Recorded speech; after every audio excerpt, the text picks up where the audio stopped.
కావలసిన ఇండ్లే లక్ష్యంగా దొంగలు బీభత్సం సృష్టించారు. తాజాగా కామారెడ్డి జిల్లా కేంద్రంలోని అశోక్ నగర్ లోని నరసయ్య రాజు అనే ఇద్దరి ఇంట్లో తులంన్నర బంగారు ఆభరణాలు, 32 తులాల వెండి, 22 తులాల వెండి పట్టీలు, 30,000 నగదును ఎత్తుకెళ్లారు.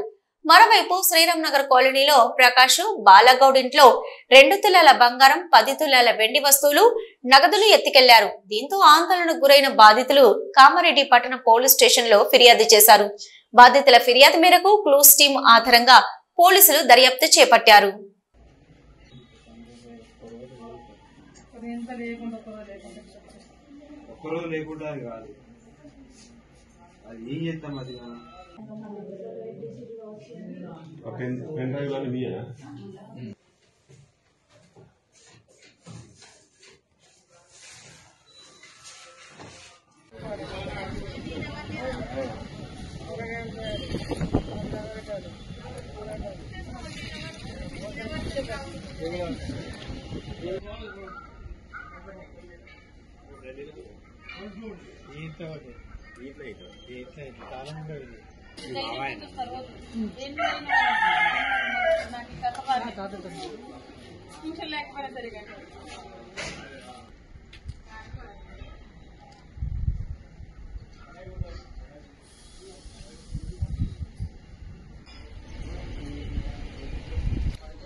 ఊరికి వెళ్ళిన నేను లేను, ఇంటికాడ లేను. ఊరికి వెళ్ళినా నా కొడుకు పిల్లలు చూస్తాను. ఊరికి వెళ్ళిన నేను ఊరికి వెళ్ళి తాళం వేసుకొని పోయినా. నిన్న ఈ టైంకి పోయినా నేను. నాకు ఇట్లా అయితే తెలియదు. దొంగలు పడుతున్నా. పొద్దున్నే రాత్రి చీకటి అయింది, రాత్రి అవుతుందని చెప్పి మా కొడుకు ఫోన్ చేసిన 10 గంటలకే ఫోన్ చేసిన. నేను 10 గంటలకు ఫోన్ చేస్తే అమ్మ నేను దీనికి పడుకుంటున్నా అని చెప్పాడు. అన్న బయటకు వెళ్ళిండి అన్నాడు.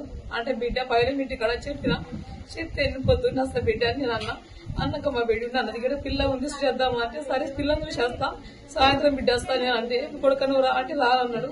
నేను చూసేస్తా అని అక్కడ చెప్పిన. పొద్దున్నే మబ్బులు లేవగానే అమ్మ ఇంత దొంగలు ఆడరని ఫోన్ చేసాడు. నా ఇంట్లోకి వెళ్ళి బంగారం గుత్తులన్నర గుండ్లు పోయినాయి. 2 జతల పట్టుగొలుసులు 22 తులాలు ఒక్క జత మొన్న కొన్నాము. అంతకు 15 తులాల పట్టుగొలుసులు అవ్వయినాయి. మళ్ళా నేను గ్రూప్లో పైసలు ఎత్తుకొని నేను అద్దుల బంగారం తీసుకున్నా. అద్దుల బంగారం అది పోయింది, ముక్కుపోగు పోయింది. మళ్ళా 3 మస్తల బంగారం అది పోయింది. 5 కడిగిన సామాన్లు అన్ని సరేసిన సార్ నా పరిస్థితికి ఇది. నేను మొన్న నల్ల తీసుకున్నా, డీడీ కడతాను తీసుకున్నా సార్. నేను 8,000 రూపాయలు పోయినాయి.